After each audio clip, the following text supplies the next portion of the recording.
Students, कैसे हैं आप लोग? सब अच्छा। स्वागत है आप लोगों का हमारे इस नए वीडियो लेक्चर में। और मैं उम्मीद करता हूं कि आप लोग बहुत स्वस्थ होंगे, अच्छे होंगे और अपना अपना काम बहुत अच्छे तरीके से कर रहे होंगे, पढ़ाई भी कर रहे होंगे मन लगा करके। ओके, और मेरा वीडियो भी देख रहे होंगे, ऐसा मैं उम्मीद करता हूं। ठीक है। और वीडियो अगर पसंद आ रहा हो तो डेफिनेटली लाइक कीजिए, शेयर कीजिए, सब्सक्राइब कीजिए। ओके। और चलिए, तो मैं स्वागत करता हूँ अपने आप लोगों का इस नए वीडियो लेक्चर में। और ये संबंधित है हमारे गंगा रिवर सिस्टम के पार्ट 4 से। गंगा रिवर सिस्टम के पार्ट 3 का लेक्चर जो है वो ऑलरेडी अपलोडेड है हमारे चैनल पर। और उसमें हम लोगों ने ऑलरेडी चर्चा कर रखी थी लेफ्ट गंगा के लेफ्ट बैंक ट्रिब्यूटरीज के बारे में, जिसमें कि 3 ट्रिब्यूटरीज के बारे में हमने चर्चा किया था लेफ्ट बैंक ट्रिब्यूटरीज में। उसमें हमने चर्चा किया था रामगंगा के बारे में, फिर चर्चा किया था गोमती के बारे में, और फिर चर्चा किया गया था घाघरा के बारे में। आज हम लोगों को अगला जो लेफ्ट बैंक ट्रिब्यूटरीज गंगा नदी का है के हैं, उन उनको आज समाप्त कर देंगे हम लोग। ओके, तो चलिए हम लोग शुरू करते हैं इस पार्ट को। ये देख लो, लिस्ट है जिस टॉपिक को हम लोगों को कवर करना था। रामगंगा हम लोग कर चुके हैं, गोमती कर चुके हैं, घाघरा कर चुके हैं। आज हम लोग ये बाकी बचे से इस टॉपिक को कवर करेंगे। ठीक है। और इस मैप में भी एक रिवीजन मैप है, ये आप इसको देख सकते हैं। रामगंगा यहाँ, गोमती यहाँ, घाघरा यहाँ, और फिर गंडक है, कोसी है, बागमती है, बूढ़ी गंडक है। ठीक है। इन सब चीज़ों को हम लोगों को कवर करना है। इस तरफ से आपको महानंदा मिलेगी, उसको कवर कर लेंगे। चलिए, तो शुरू करते हैं अपने इस लेक्चर को। इस मैप को भी देखना आप लोगों के लिए बहुत इंपॉर्टेंट है। इसका इंपॉर्टेंस इसलिए है क्योंकि आपको पता चले कि कौन सी नदी ट्रांसबाउंडरी रिवर है और कौन सी नदी जो है वो सिर्फ भारत में ही रहती है। तो जैसे ये बूढ़ी गंडक देख रहे हैं, ब्लू लाइन से इंडिकेटेड है, मतलब ये सिर्फ इंडिया में ही ओरिजिनेट कर रही है। यहाँ पर इसके लोग आपको सिंबल का मतलब बताया गया है कि जैसे ये ब्लू लाइन है अगर, तो Himalayan and trans Himalayan origin है। ठीक है। और दूसरी बात है कि अगर डॉटेड लाइंस ऐसे किया गया है तो इसका ओरिजिन कहाँ है, तो सेंट्रल हाईलैंड्स में इसका ओरिजिन है। इसके साथ साथ अगर ब्रोकन लाइंस में है तो ओरिजिन है छोटा नागपुर प्लेट्यू। व्हाइट लाइन अगर है तो तिब्बत के विदीन ये है। ब्लैक है तो नेपाल में है। अगर ये ब्लू लाइन है, ब्लू टिक है, ब्लू लाइन है तो विदीन इंडिया है। येलो लाइन अगर है मतलब विदीन बांग्लादेश है। ठीक है। तो इसलिए ये मैप इंपॉर्टेंट है, सो दैट कि आपको ये समझ में आए कि कौन सी नदी कहाँ से आ रही है। ठीक है। और क्योंकि यहाँ से सवाल भी पूछा जा सकता है, जैसे ये घाघरा है तो ये तिब्बत में इसका ओरिजिन होता है। कोसी है तो तिब्बत से में इसका ओरिजिन हो रहा है। बूढ़ी गंडक है, भारत में इसका ओरिजिन हो रहा है। गंडक है, नेपाल से ही आ रही है। ब्लैक वाली जितनी भी नदियाँ हैं सब नेपाल से आने वाली है। ठीक है। तो ये इसलिए आपके लिए ये जानना बहुत ज़रूरी है। गंगा है, भागीरथी है, अलकनंदा, ये सब ब्लू लाइन से इंडिकेटेड है, इन द सेंस कि भारत में ही इसका ओरिजिन है। और बाकी ये तो नीचे की राइट बैंक ट्रिब्यूटरीज हैं ही। इसकी चर्चा हम लोग ऑलरेडी कर चुके हैं। जिन लोगों ने नहीं देखा है, पहली बार मेरे इस वीडियो लेक्चर को देख रहे हैं, मैं उनसे आग्रह करूंगा कि आप लोग हमारे चैनल के प्लेलिस्ट में जाकर के रिवर सिस्टम के ऊपर बने सारे वीडियो को देख सकते हैं। ये बेहद ही इंपॉर्टेंट है यूपीएससी के सिलेबस के हिसाब से, बीपीएससी के सिलेबस के हिसाब से, और भी जो भी जनरल कॉम्पिटिशन के एग्जाम है, जनरल अवेयरनेस के ज्योग्राफी विषय से संबंधित, रिवर से संबंधित जो भी एग्जाम होंगे और जो प्रश्न पूछे जाएंगे, उनमें आपको बहुत ज़्यादा हेल्प करने वाला है ये बनाया गया सारा वीडियो जो मैं आप लोगों के लिए तैयार करता हूँ। ठीक है। तो चलिए, अब इतनी बातों को समझने के बाद हम लोग अब आगे बढ़ते हैं और पढ़ते हैं गंडक नदी के बारे में। आज की हमारी पहली नदी है गंडक नदी। तो गंडक को हम लोग गंडकी के नाम से भी जानते हैं, इसे नारायणी के नाम से भी जानते हैं। ठीक है। नेपाल की ये one of the major rivers में से आती है और गंगा की एक ये लेफ्ट बैंक ट्रिब्यूटरीज है। साथ ही नेपाल में ये जानी जाती है गहरे गहरे महाखड्डों खड्डों का निर्माण करने के लिए। ठीक है। हिमालयन क्षेत्र है, और चूंकि हम जानते हैं हिमालयन रिवर जो भी है, पढ़ चुके हैं हम लोग पहले वीडियो लेक्चर में। हिमालयन रिवर जो है वो गॉर्जेस का निर्माण करती है, कैनियन का निर्माण करती है। ठीक है।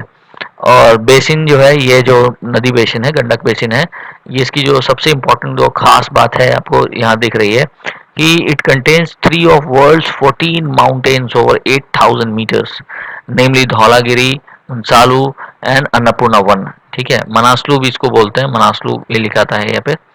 तो ये सबसे इम्पोर्टेंट बात है इसका कि दुनिया के सबसे ऊंचे 14 जो माउंटेन्स हैं, जो 8,000 मीटर से ऊंचाई जिनकी हाइट है, उनमें से 3 माउंटेन्स जो है पीक्स जो है वो आपको गंडक बेसिन में पड़ती हैं। उसमें से धौलागिरी है, मनासलू है या मंसालू है और अन्नपूर्णा वन है। इसको मैं मैप में आप लोगों को दिखा दूंगा आने वाले मैप में। और इसमें से इन तीनों में से धौलागिरी जो है, this is the highest point in the Gandaki basin. तो ये पॉइंट आप जरूर नोट कीजिएगा और उसके बाद फिर ये पॉइंट जरूर नोट कीजिएगा। ठीक है, ये आपके लिए बहुत बेहद जरूरी है जानना। इसके अलावा कोसी रिवर का लोकेशन कहाँ पर है, तो ये करनाली रिवर और करनाली रिवर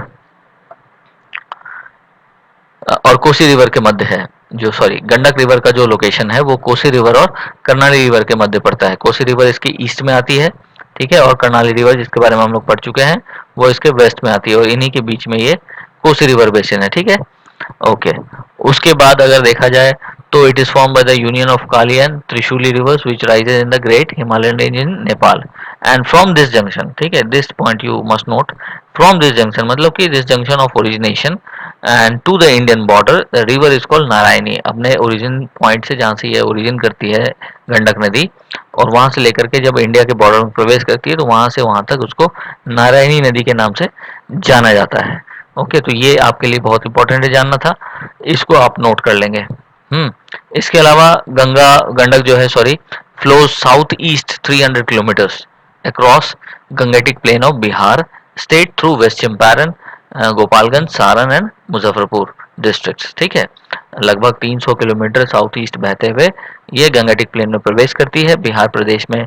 बिहार प्रदेश से होते हुए बिहार के यह वेस्ट चंपारण क्षेत्र, गोपालगंज, सारण और मुजफ्फरपुर क्षेत्र से होकर के बहती है। ठीक है, और फिर गंगा में जाकर फाइनली मिलती है कहाँ पर, तो पटना के समीप सोनपुर जगह है जिसको हम हरिहर क्षेत्र के नाम से जानते हैं। सोनपुर मेला बड़ा फेमस है। ठीक है, और वहां पर जाकर के ये गंगा से मिल जाती है। तो यहाँ से इस गंडक के बारे में जो तीन चार बातें जो बहुत ही महत्वपूर्ण है, जो आपको निश्चित तौर पर जानना और समझना चाहिए, उसमें से कुछ पॉइंट्स, ये पॉइंट मैंने आपको बता दिया। धौलागिरी मंसालू अन्नपूर्णा का संबंध इसके साथ है, और साथ साथ नारायणी नाम इसे क्यों दिया जाता है, नारायणी कहाँ दिया जाता है, तो ये देख सकते हैं, from it junction to the Indian border river is called Narayani. ठीक है, ये बात इसके बारे में सही है। ये कहाँ मिलती, कहाँ से है, मिलती कहाँ पर है, तो सोनपुर में मिलती है। तो ये कुछ खास बातें, और इसका लोकेशन कहाँ पर है, तो कोसी रिवर और कर्नाली रिवर के मध्य है। कर्नाली इसके वेस्ट में पड़ता है जबकि कोसी जो है इसके ईस्ट में पड़ता है।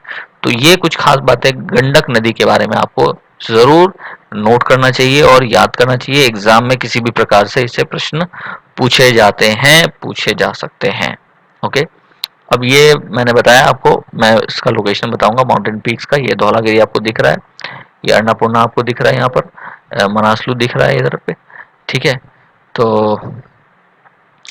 और फिर और कुछ जो इम्पोर्टेंट लोकेशन है आप देख सकते हो इस मैप में। इनके अलावा कंचनजंगा का पीक दिख रहा है, मकालू का पीक दिख रहा है, एवरेस्ट का पीक दिख रहा है। ठीक है, और साथ साथ महाभारत रेंज हमको दिख रहा है यहाँ पर। ठीक है, दिस इज महाभारत रेंज, इसकी चर्चा हम लोग पिछले वीडियो लेक्चर में भी कर चुके हैं। शिवालिक रेंज यहाँ पे हिमालय का दिख रहा है हम लोगों को। तो ये सब मैप लोकेशन समझने के लिए, हिमालयन माउंटेन्स के चीज़ों को समझने के लिए बहुत इंपॉर्टेंट है। तो आप यहाँ से ये लोकेशंस आप जरूर नोट कर लेंगे। और धौलागिरी, अन्नपूर्णा, मंसालू की जो चर्चा किए थे वो उसका लोकेशन मैंने आप लोगों को इस मैप पे यहाँ पर दिखा दिया है। इसके साथ साथ माउंट एवरेस्ट का लोकेशन आप नोट कर लो, मकालू का लोकेशन नोट कर लो, कंचनजंगा का लोकेशन नोट कर लो। ठीक है, दिस इज योर दार्जिलिंग।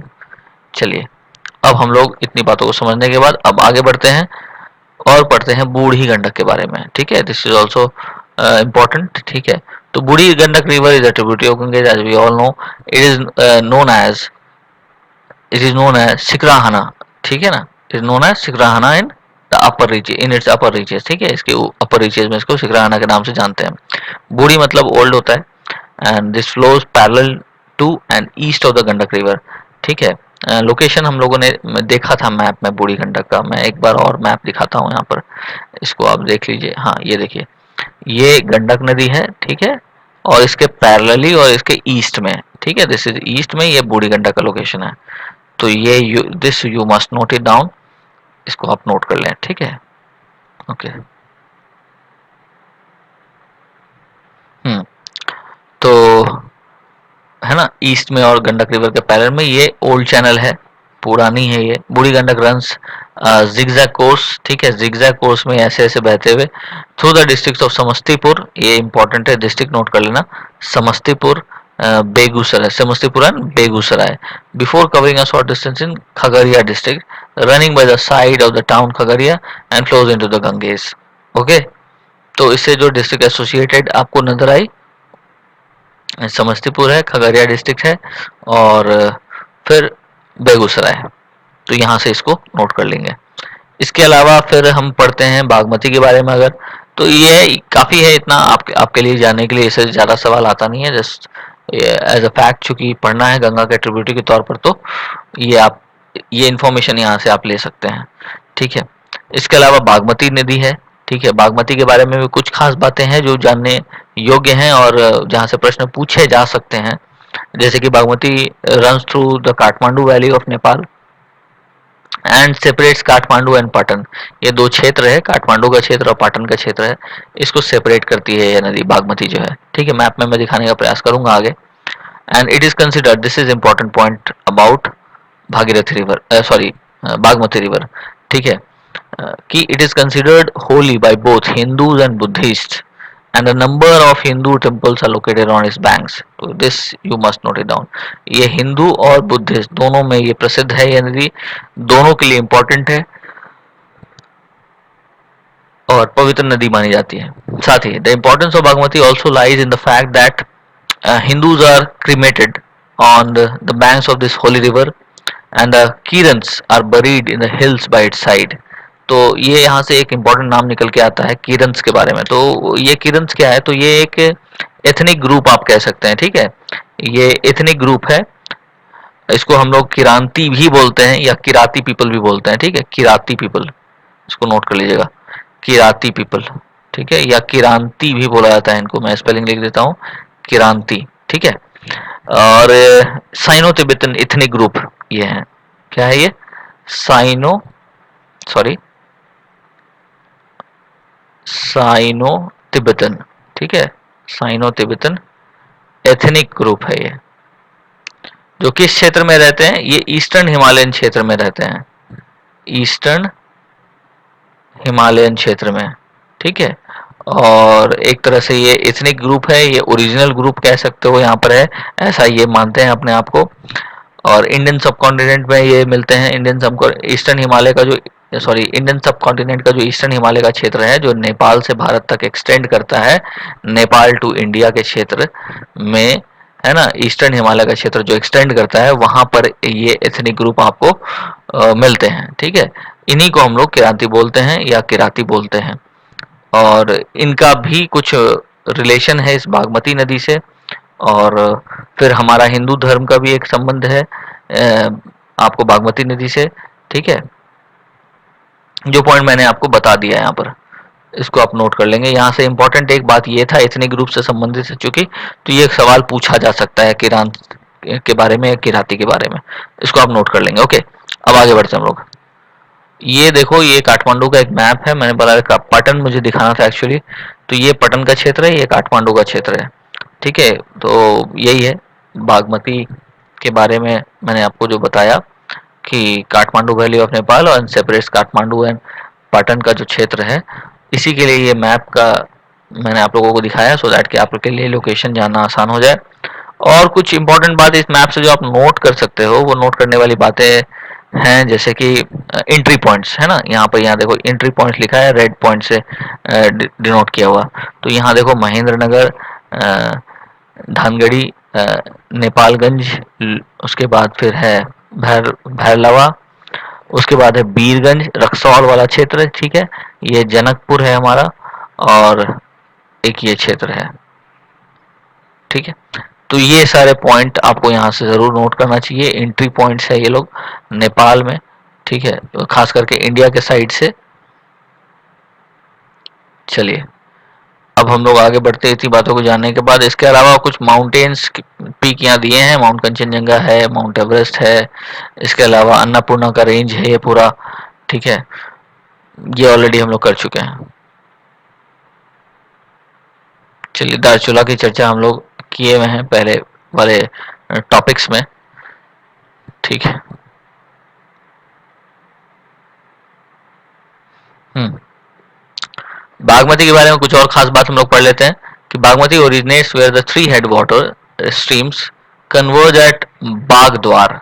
ठीक है, बागद्वार, ये देखो यहाँ पर, this is called where the water flows out through a गारगोयल।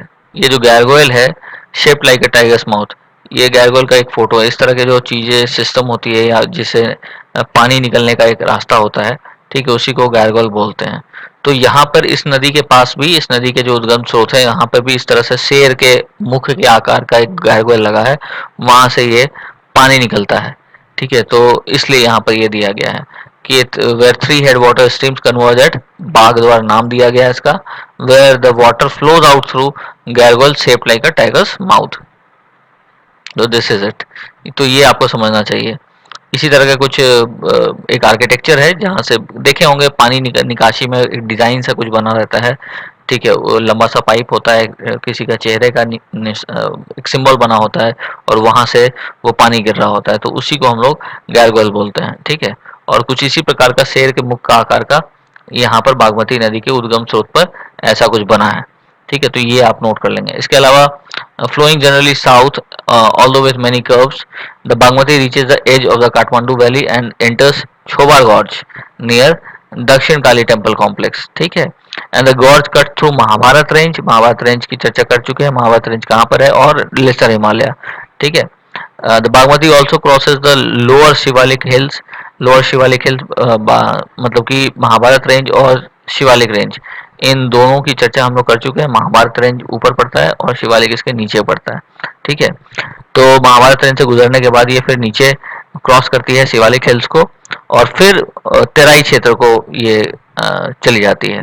ठीक है, तेराई क्षेत्र में प्रवेश करती है, शिवालिक के नीचे जो तेराई तेराई का जो क्षेत्र है, and then crosses into India at Begania. ठीक है, it flows across districts of Bihar like Darbhanga, Sheohar, Sitamarhi, Muzaffarpur, Khagaria.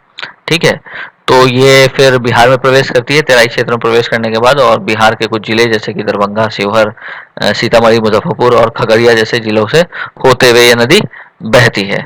ठीक है, तो ये आपको बागमती के बारे में इंपॉर्टेंट पॉइंट है, इसको आप नोट कर लेंगे। इसके बाद है आती है कोसी। ये भी काफी महत्वपूर्ण नदी है, खास करके चूंकि इसका महत्व इसलिए बढ़ जाता है क्योंकि इसको हम लोग सौरव बिहार के नाम से, सौरव बिहार के नाम से जानते हैं। ठीक है, काफी पॉपुलर है ये बिहार के शोक के नाम से। क्यों है, इसकी कहानी को हम लोग समझ लेंगे। पहले कुछ फैक्ट्स को समझते हैं कि the Kosi is 720 kilometres long and drains an area of about 74,500 square kilometre in Tibet, Nepal and Bihar. तो तीन देशों से ये आ रही है। मैप में भी मैंने आप लोगों को ये बात बता दिया है। यहाँ हम एक बार और मैं दिखाता हूँ आप लोगों को। यहाँ देख सकते हैं कोसी के बारे में, this is your Kosi river. ठीक है, this is your Kosi river. तो यह व्हाइट वाला पोर्शन बताता है तिब्बत, ब्लैक वाला नेपाल, और फिर बताता है इंडिया। तो इसलिए यहाँ पर ये बात लिखी गई है कि तिब्बत की चर्चा की गई, नेपाल और बिहार मतलब इंडिया। ठीक है, तो ये पूरा इसका ड्रेनेज क्षेत्र है ना, इतना स्क्वायर किलोमीटर में, 74,500 स्क्वायर किलोमीटर में, जो तीन क्षेत्रों को घेरता है, तिब्बत के क्षेत्र को, नेपाल के क्षेत्र को और बिहार के क्षेत्र को। साथ साथ अरुण जो है वो इसका एक मेन स्ट्रीम है, which originates from the northern slopes of Mount Everest in Tibet. Arun नदी जो है वो इसकी मेन स्ट्रीम है, मुख्य धारा है, जिसका ओरिजिनेशन होता है माउंट एवरेस्ट के उत्तरी ढलानों पर। ठीक है, तो ये आप जरूर नोट कर लीजिएगा इस पॉइंट को। ठीक है, ये पॉइंट बहुत इंपॉर्टेंट है, इसको आप नोट कर लेंगे। ठीक है, ओके, अब आगे बढ़ते हैं। हाँ, from a major confluence of tributaries, है ना, the Kosi river is also known as Saptakoshi for its 7 upper tributaries. इस नदी को हम लोग सप्तकोशी के नाम से भी जानते हैं। ठीक है, क्योंकि काफी सारा ट्रिब्यूटरीज जो है वो उस नदी में मिलती है। And these include Tamor river originating from the Kanchenjunga area in the east, and Arun River and San Kosi from Tibet. ठीक है, तो कौन कौन सी मुख्य नदियां हैं जो इसमें आके मिलती है और इसको हम सप्तकोशी के नाम से जानते हैं, जिसमें तमोर रिवर है, जो कंचनजंगा से ओरिजिनेट करती है, साथ साथ अरुण रिवर है और सनकोसी रिवर है जो तिब्बत से ओरिजिनेट करती है। तो यहाँ से आपको इस नाम को जरूर नोट करना चाहिए। ठीक है, कौन कौन से नाम, तमोर रिवर, अरुण रिवर और सनकोसी रिवर, जिसमें कि तरुण रिवर जो है कंचनजंगा से ये निकलती है, जबकि अरुण और सन जो है वो तिब्बत से निकलती है। उसके बाद फिर ये जो सप्तकोशी रिवर है that crosses into northern Bihar where it branches into distributaries before joining the Ganga, है ना। सप्तकोशी जो है वो नॉर्दर्न बिहार के क्षेत्र में प्रवेश करती है और अपने आप को अलग अलग भागों में बांट लेती है, डिस्ट्रीब्यूटरीज में बढ़ जाती हैं और फिर ये सारी डिस्ट्रीब्यूटरीज आकर के आपस में मिल करके ये गंगा में जाकर के मिल जाती हैं। ठीक है, तो ये कहानी है कोसी की।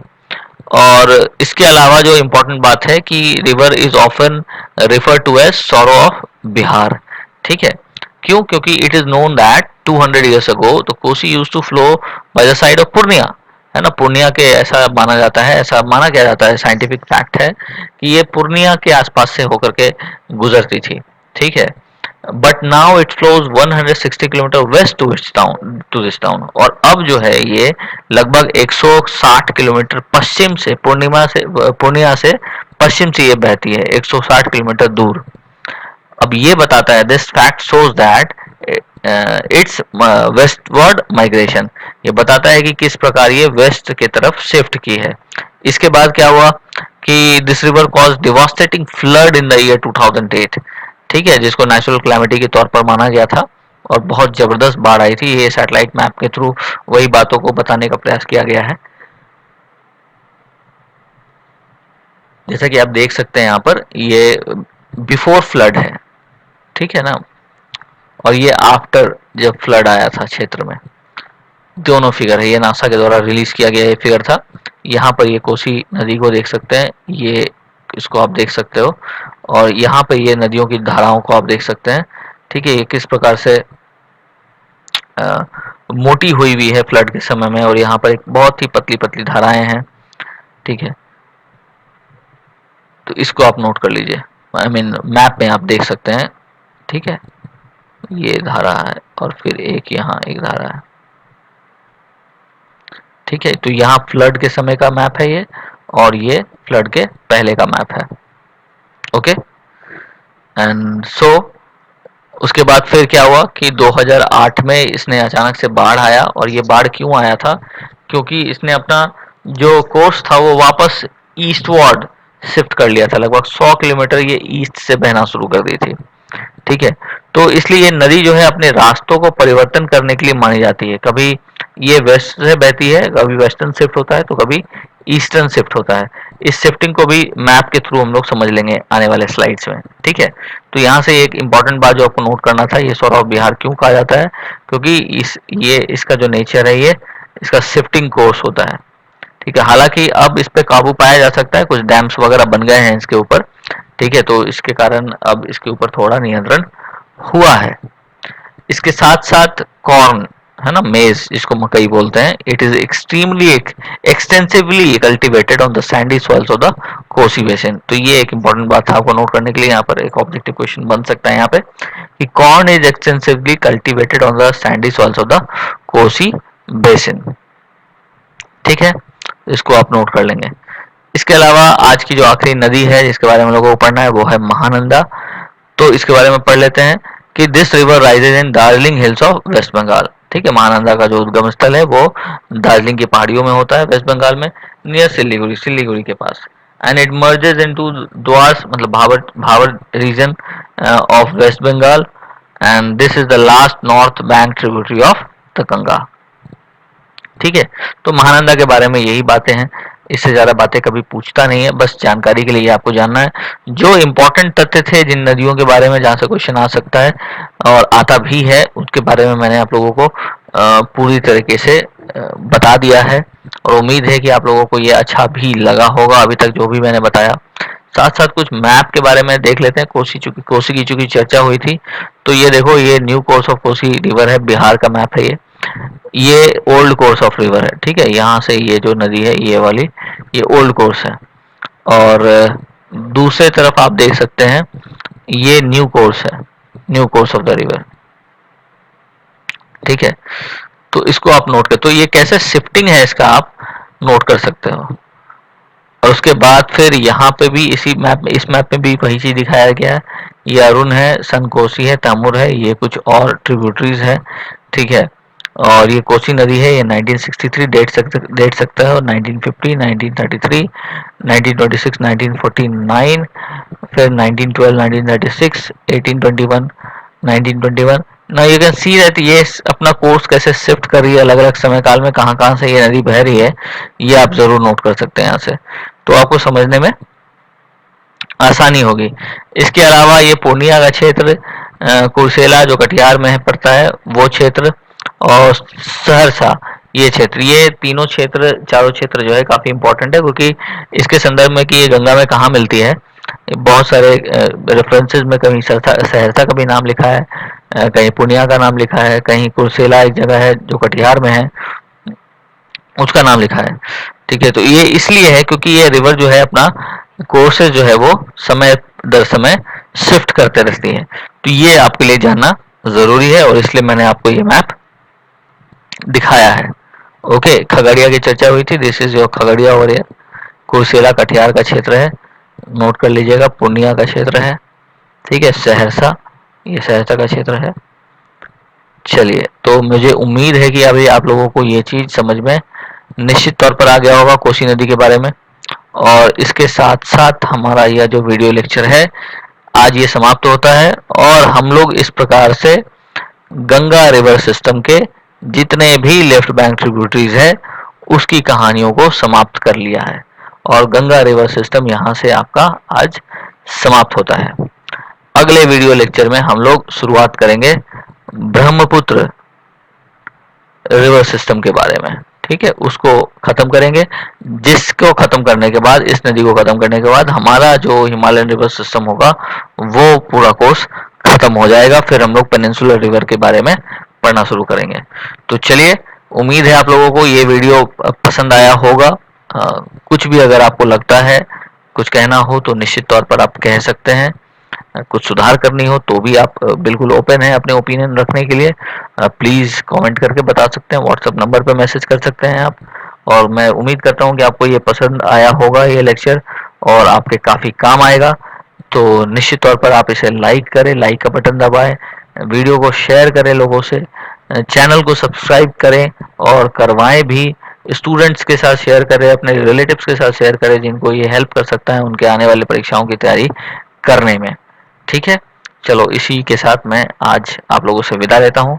तब तक आप लोग अपना ख्याल रखें, इंतज़ार करें हमारे नए वीडियो लेक्चर का, और just take care and stay safe.